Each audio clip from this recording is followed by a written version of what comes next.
Hey everyone, we are back with another NBA off-season grade, and today we're going to be doing the Cleveland Cavaliers. Did they do good this off-season? Did they do bad? Are they going to be a playoff team coming up, or nah? And let's get it. Alright, so the key transaction and signings that they had this past off-season. They traded Lonzo Ball from Chicago. The deal acquires Lonzo Ball in exchange for Isaiah Okoro plus a second-round pick. The reason for this is that the Cavs needed another elite playmaker, ball handler after playoff struggles. Lonzo adds playmaking depth, veteran size, 6'6", and strong defensive instructs when healthy. Financially, Ball's $20 million two-year contract with team option is slightly cheaper than Okoro, which is a $22.8 million deal. Now, my thought on this is that it's a little bit of a gamble. The reason why is that Lonzo Ball is not really, he's not really good when it comes to staying healthy. Every single year, he's always injured. I think maybe he had 1 year of staying healthy. I might be wrong, but he really tends to not stay healthy overall. Now, when he does, stay healthy, he's really good. He can be that guard that you really need, not only as a starter, but also off the bench. But adding him, I think the Cavs are gambling with him to see maybe he'll stay healthy and help the team even more because Isaiah Okoro, he struggled up and down. He has some good moments, bad moments, but he doesn't do as much as Lonzo Ball does. So I think Lonzo Ball might help with the Cavs, just depending on how well he stays healthy. If he does stay healthy, this is a really good plus for the Cavs to get him in this trade. Plus, on top of that, you gave them, 2 picks, but we just gotta see who comes out the winner in this trade. Next up, Larry Nance Jr. They signed him to a veteran minimum deal. Why is that? Provides defensive toughness and front court versatility. A familiar face back in Cleveland, adding experience on a low-cost contract. So adding Lance, been with the Cavs before.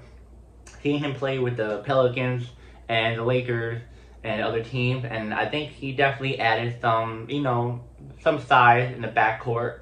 Not going to do a whole lot, but it's good to add a veteran piece like Larry Nance Jr.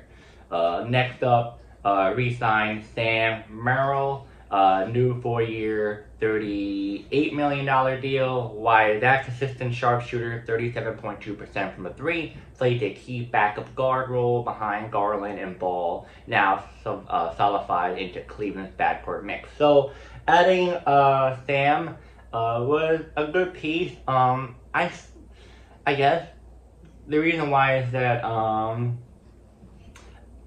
I think adding Sam is a little interesting. 4-year, $38 million for a guy I barely saw last year playing. Like when I watched the game, I'm like, who's this guy? He barely plays.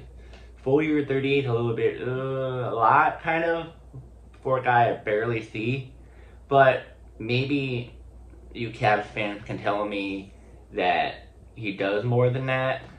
But hey, 37.2% from the 3-point line, solid for a player that pretty much a backup to third stringer last year. Let's see how he does this year. Next up, drafted Tyrese Proctor. So the NBA draft, 2025 second round, contract rookie scale deal. Why did they draft Tyrese Proctor, G League ready guard who fits Cleveland's development pipeline as a prospect with playmaking upside? Okay, we just gotta wait and see. A lot of times when I talk about these draft prospects, I either wait until, or I'll give them a little bit of my thoughts on how well they're going to be doing this year coming up. But right now, we're just going to wait and see. I'm not going to give you, oh, he's going to be doing amazing, oh, he's going to do bad, because we don't know yet. But if you're like a top 3 to 5 pick, and I know who you are, I'm definitely going to be like, he's going to be doing good, or he's going to be doing bad, or whatever. But he more likely might be a bench player, if that's the case. Not a starter for sure, either bench or third stringer on the bench. And then if that doesn't work out, then G League for sure. Next up, signed to a contract, re-signed Luke Tavers. My fault on that. Add depth and development slot for rookie and fridge player. Yeah, just gonna see how it wins. Don't know a whole lot about him, but it is what it is. Now let's talk about departure and likely. Ty Jerome expected to have a free agency. Cleveland may avoid matching his mid-level asking price to maintain cap flexibility, which is a $14 million a year.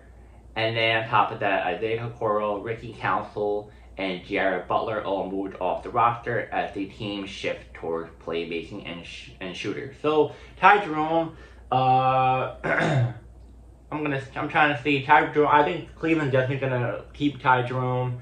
I think they want him. He is good. Like at first when I saw him, I'm like, okay, he's good. But then I started to see him more and more. And if he gets more minutes and more playing time, definitely can build his confidence up. And he can definitely be, that Emmanuel Quickly type of player off the bench. Or maybe Ty Jerome can be the starter, just depends on how they want to shape up the roster.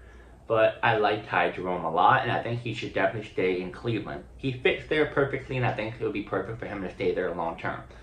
Next up, salary and strategy outlook. Cleveland is navigating tight cap space. They rank among the NBA's most expensive teams and must manage the tax apron carefully. Moves reflect a interesting balance act at playmaking ball with Lonzo Ball, maintain shooter like Merrill, and preserve flexibility for future trade. So pretty much overall, the Cavs spent a lot of money on Spider, Mobley, Allen, and many others. So they're gonna have to, watch how much they spend, because if they go over the apron, penalties of not only draft but money and trade and etc. So they have to watch out. The whole timeline for this is major trade of Lonzo Ball and Isaiah Okoro, more playmaking, less offensive limitation, veteran addition, Lance for defensive spacing, and Merrill locked in on a new deal. Draft pick, Duke guard Tyrese Proctor added for development. Likely losses, Ty Jerome expected to depart to create financial flexibility and team strategy. Compete now with Garland, Mobley, and Ball while building around youth and managing cap construction. So back to the likely losses, Ty Jerome expected to depart to create financial flexibility. I feel like that might be work out. I'm not gonna, take that out of the equation. I feel like Ty Jerome might stay with the Cavs, just depending on how the cap's gonna work right now. Summer league is here, so there's still some time left, but a lot of the off-season moves already happened, so there's not a lot to really go on now. So we just gotta wait if Ty Jerome will stay with the Cavs. So it's a 50-50, depending on what happens next with Ty Jerome and the Cavs relationship. Now, let me give you guys my thought on this whole offseason for the Cavs. I think the Cavs could have done a little bit differently this offseason. It's not bad. I think they just had to do what they had to do because of the limited, amount of money they had to spend, and also they did pretty good last season. Regular season, they dominated until the playoffs. They just fell around their face. So I think they realized that they have a really talented team. They just should have, did much better in the playoffs and added one better player like Lonzo Ball in the roster to help them push even further. Stuff happens. They're going to have a really good regular season, but a really bad playoff. And it's life. So that's why the Cavs didn't, do too much with the roster. I think maybe they were debating on it. Like, hey, should we get rid of Garland? Should we get rid of this player? Should we get rid of that player, like Mobley? But they ended up realizing, wait, we have a good player. We just gotta, work as a team next time and add one little different pieces and draft a little bit better, and boom, I think we'll be back in the same position, but much better in the playoffs. So I like the fact they brought Lonzo Ball. Like I said, it's a gamble. Okoro up and down. So it just wasn't working out. He did have some good times in Cleveland. It's just, maybe Okoro needs a new scenery. That's why he went to Chicago. But adding playmaking and less offensive limitation for you bringing Lonzo Ball, I think is perfect, especially off the bench. Now, as for limits for Lonzo Ball, I'm not really sure if they're going to limit his, Is it going to limit it? Because he is on a limit. Every time he plays like, what, 20, 25 minutes a game? So it just depends on how the Cavs want to use him. But if he does stay, according to plan, I think the Cavs are going to have themselves a really good guard off the bench. Veteran, like I told you guys, good solid addition to Larry Nance and having Merrill locked in for the next new deal. Good pieces that you need to bring him back on the Cavs, which I think that's perfect. Drafting the guard out of Duke, like I said, we just gotta wait and see how he does. This season to see if he's worth it or not. I can't give you my straight up answer. Hey, this is perfect because of A, B, and C. It could be off the bench. It could be on the starting lineup. It just all depends on how everything goes. So it's too much of, we're looking too much ahead if you're looking at an NBA prospect that hasn't played an NBA game yet. Likely losses. Ty Jerome, like I said, it just all depends on how the relationship is right before the season starts. We just gotta see what happens. And they're just gonna keep on trying to competing. Garland, Mitchell, Spider, Allen, just gotta wait and see. Now, how would I grade this offseason? A being the best, S being the worst. I'm gonna give it a C.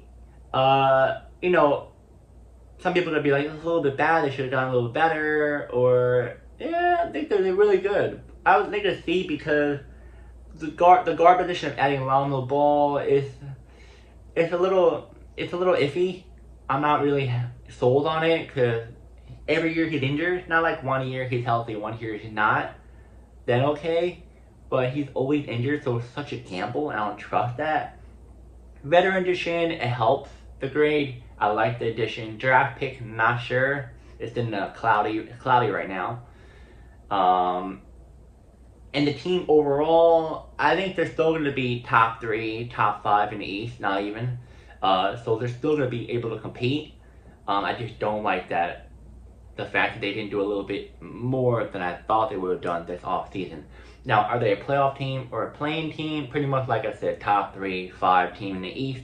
For sure a playoff team. Are they Eastern Conference bound? I'm not really confident in them because of last year's playoff exit. I'm going to say maybe second round. I want to say Eastern Conference round. If they're in the first round, second round, third round, which is Eastern Conference final, I'll say second round, the most they'll go up to.